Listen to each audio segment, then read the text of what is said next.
Okay guys, so this is what a pileated woodpecker looks like.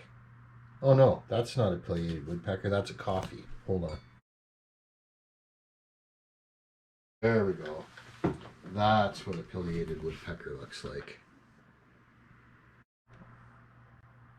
And this is what they sound like.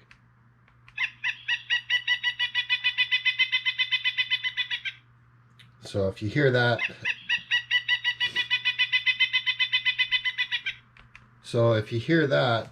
you know that there's a good chance that's a pileated woodpecker, and most people don't realize that the cartoon Woody Woodpecker was based on